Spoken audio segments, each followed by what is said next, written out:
All right, guys. I'm watching Ron Pacone on that Jimmy Dore show. If you don't already watch it, I highly recommend it. It's some great political commentary. If you're still stuck on that Colbert, Trevor Noah grind, I encourage you to find some better comedians who are going to keep you better informed about politics. But Ron says he wished that Yang had run as a Republican in 2016. And that made me sort of chuckle and have an awesome realization because it's true. He says that people don't care whether there's a D or an R next to his name, and that's accurate.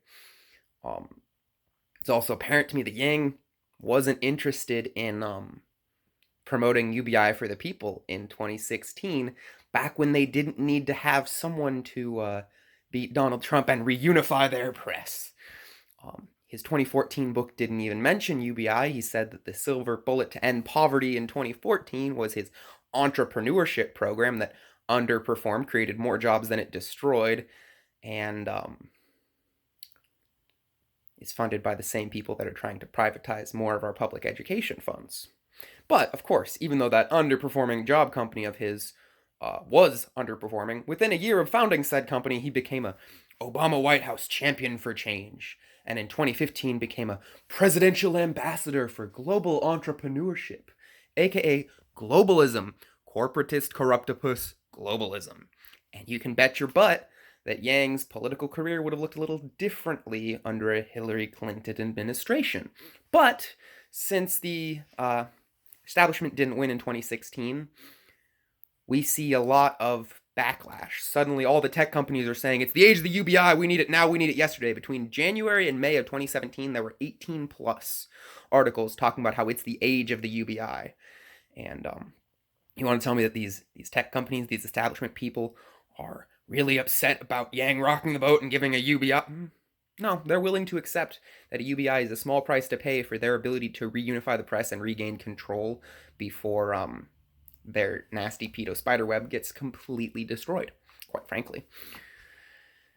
And there's a reason you see a lot of kid creepers vocally speaking out against the Aloha, No More Wars, Water is Life Patriot candidate, Tulsi Gabbard, because they know that she would absolutely knock the pants off of Trump, that she is the most electable with the most impeccable character and the best policies in this race. But they've also come to realize that they need to stop that. So they put Pete in here as the veteran vote. They put Warren in here as the other progressive in the race, so hopefully people don't notice that she's not a progressive and that there's another real progressive in the race. They have Burns say things like, I'm the only one promoting Medicare for all, even though realistically there are precisely two candidates promoting single-payer health care, and it isn't Elizabeth Warren. And then you have Yang coming in being the dark horse candidate that is being censored off of the news and is complaining about how people are mad at me because I have white supremacist supporters. And he just keeps saying things that are, that would apply to Tulsi Gabbard more than him. He keeps saying they leave me out polls. They leave Tulsi off of graphics. They leave Tulsi out of polls. They leave, it's just really apparent to me that when Yang Gang brings up this media blackout, it's more for the purposes of trying to keep his flagging campaign afloat because of all this flack that he received in the fourth debate. Really, I think that Yang's campaign died in the fourth debate, and really, I think the thing that speaks for itself better than anything else is the fact that Yang says, I never dreamed of being president, I never wanted to be president, and yet here is his stink face that when Tulsi says that I agree with my friend Andrew Yang that we should support UBI. It's not really happy because now that we've got double the chance of getting UBI, it's, oh, I'm not going to be the establishment president anymore. That sucks. It's exactly what that face says. I agree with my friend Andrew Yang. I think universal basic income is a good idea to help provide that security so that people can have the freedom to make the kinds of choices that they want to see. As people look to this automation revolution, they look to uncertainty. They don't know how this is going to affect their jobs and their everyday lives. This has to do with bad trade deals that we've seen in the past that have also driven fear towards people losing the way that they provide for their families. Really what we need to do is look at how we can best serve the interests of the American people. Senator Booker, one of the latest impasses in negotiations involves bringing jobs back from Mexico. As president, how would you convince GM to return production to the United States? Well, first of all, the one point I wanted to make about the UBI conversation, and I hope that my friend Andrew Yang will come out for this, doing more for workers than UBI would actually be just raising the minimum wage to $15 an hour. It would put more money in people's pockets than giving them $1,000 a month. We have to start putting the dignity back in work. And number one, you start having trade deals, not like this thing that the president's trying to push through Congress right now that gives pharmaceutical companies and other corporations benefits and doesn't put workers at the center of every trade deal. We must make sure we are not giving corporate tax incentives for people to move jobs out of our country. So, when Ron says the Yanks should have run in 2016 as a Republican, we might not have Donald Trump right now if that were the case. But it's very clear that he had different plans back then. They had different plans back then. And there's a reason why he's now running in 2020. If he were more willing to, be vocal about this MSNBC blackout and realistic, not say that I miss when CNN was moderating the debates, because, CNN, they called Tulsi a Russian asset, the morning before debate 4 and ran interference for Warren twice and Yang's ass once during that debate. So if elected, should age matter when choosing a president? I'm glad you asked, because I was going to say it's not fair to ask these three about their health and their fitness to serve as president, but not every other one of us. I am grateful to have been trained very well by the Army and do my best to stay in shape. But here's the real question I believe you should be asking is, who is fit to serve as our commander-in-chief? This is the most important responsibility that the president has. What Donald Trump has been doing in Syria and what we have just seen with him inviting the Turkey to come in and slaughter the Kurds show what an unfit president looks like. It highlights how critical it is that we have a president commander-in-chief who's ready on day one, bringing experience and understanding in foreign policy and national security. Bringing the experience that I have, both serving in Congress now for nearly 7 years, serving on the Foreign Affairs Committee, serving on the Armed Services Committee, subcommittees related to terrorism and upcoming threats, serving on the Homeland Security Committee, the experience that I have as a soldier, serving for over 16 years in the Army National Guard, deploying twice to the Middle East, being able to serve in different capacities, joint training exercises, training the Kuwait National Guard. I understand the importance of our national security. I am prepared to do this job, to fulfill this responsibility as Commander-in-Chief on day one. I'd like to ask our other candidates this question. I'd like to start with Senator Warren. What her experience and background is. I'm sorry, thank you. We're going to take another break now. The CNN New York Times debate live from Otterbein University here in Ohio. The slaughter of the Kurds being done by Turkey is yet another negative consequence of the regime change war that we've been waging in Syria. Donald Trump has the blood of the Kurds on his hand, but so do many of the politicians in our country from both parties who have supported this ongoing regime change war in Syria that started in 2011, along with many in the mainstream media who have been championing and cheerleading this regime change war. Not only that, but New York Times and CNN have also smeared veterans like myself for calling for an end to this regime change war. Just 2 days ago, the New York Times put out an article saying that I'm a Russian asset and an Assad apologist and all these different smears. This morning, a CNN commentator said on national television that I'm an asset of Russia. Completely despicable. As president, I will end these regime change wars by doing two things: ending the draconian sanctions that are really a modern day siege, the likes of which we are seeing Saudi Arabia wage against Yemen, that have caused tens and thousands of Syrian civilians to die and to starve. And I would make sure that we stop supporting terrorists like Al-Qaeda in Syria, who've been the ground force in this ongoing regime change war. I'd like to ask Senator Warren if she would join me in calling for an end to this regime change war in Syria, finally. So look, I think that we ought to get out of the Middle East. I don't think we should have troops in the Middle East, but we have to do it the right way, the smart way. We need to get out, but we need to do this through a negotiated solution. There is no military solution Mayor in this region. Mayor Buttigieg, like many of your fellow candidates on the stage, you've been calling for an end to endless wars. What's your response on Syria?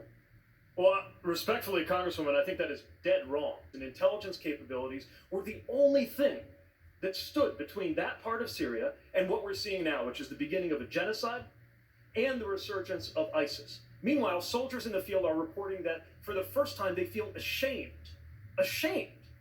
of what their country has done. What's your response? Yeah, absolutely. So really what you're saying, Mayor Pete, is that you would continue to support having U.S. troops in Syria for an indefinite period of time to continue this regime change war that has caused so many refugees to flee Syria, that you would continue to have our country involved in a war that has undermined our national security. You would continue this policy of the U.S. actually providing arms and support to terrorist groups in Syria, like Al-Qaeda, HTS, Al-Nusra, and others, because they are the ones who have been the ground force in this regime change war. That's really what you're saying. Mayor Pete? No, you can embrace, or you can put an end to endless war without embracing Donald Will Trump's you end the policy regime as you're change doing. war is the question. What we are doing. What is an endless war if it's Allow not him to yet respond. another regime change war?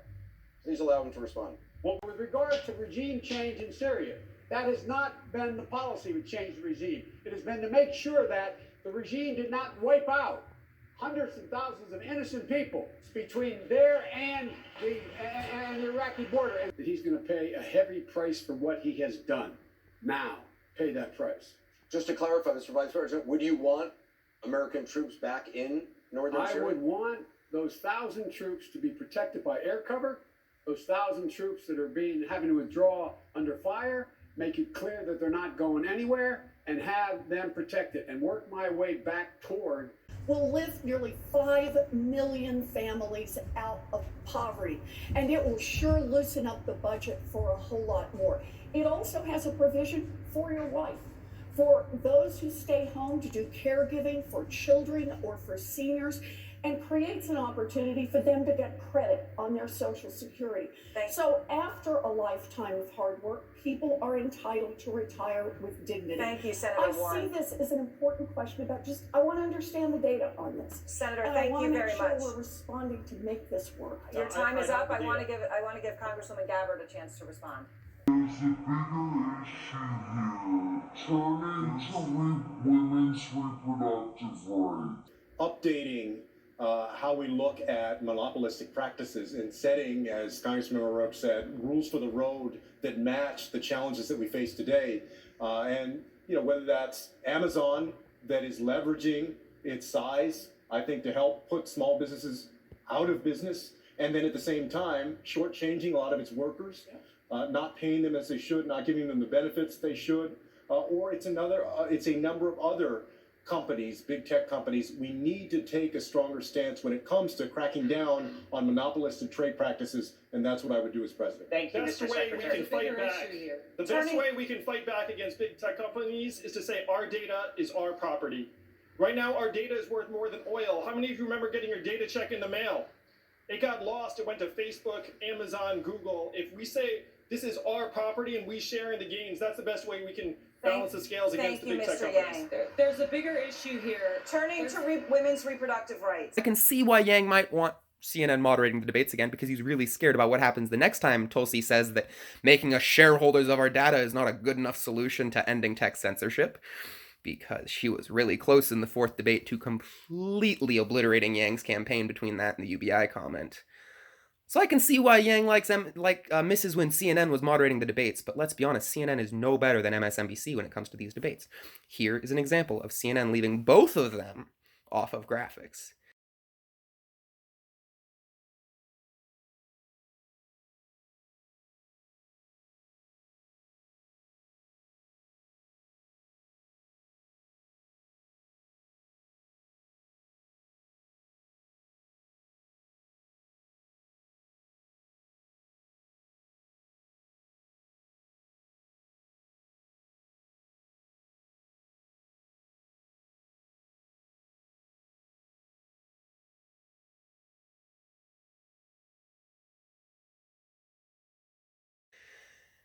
And yet Yang's perfectly willing to go on CNN and complain about MSNBC, but he would rather not go on MSNBC and call them out straight. Tulsi went on the national stage in a debate and said, CNN called me a Russian asset this morning, and that's messed up. Yang goes on MSNBC, Trevor Noah, I've got screenshots of some others, but several different shows and complains about MSNBC. But imagine if he had actually gone on MSNBC. Ron says that, that clip would have gone viral if he'd gone on MSNBC and called them out directly. Tulsi calls him out on The View. Tulsi calls him out in the debate stage. Yang is trying to garner press. But get this.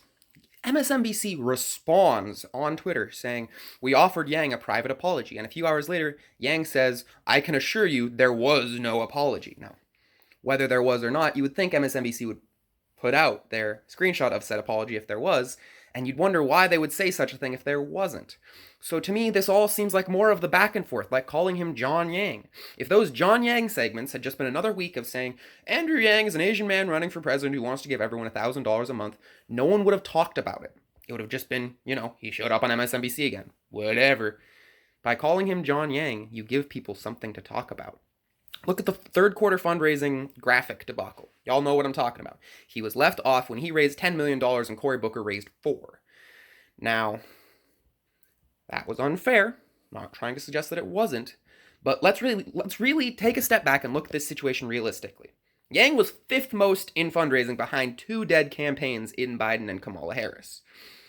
That's not exactly headline worthy. That's, oh, yeah, the meme train right after he told everyone in a debate that he was going to give everyone sign up for my website, come donate, and I'll enter you to potentially be a winner to win $1,000 a month. You telling me after that he made fundraising, beat his fundraising goals and was still 5th? Well, impressive, really impressive, Andrew Yang.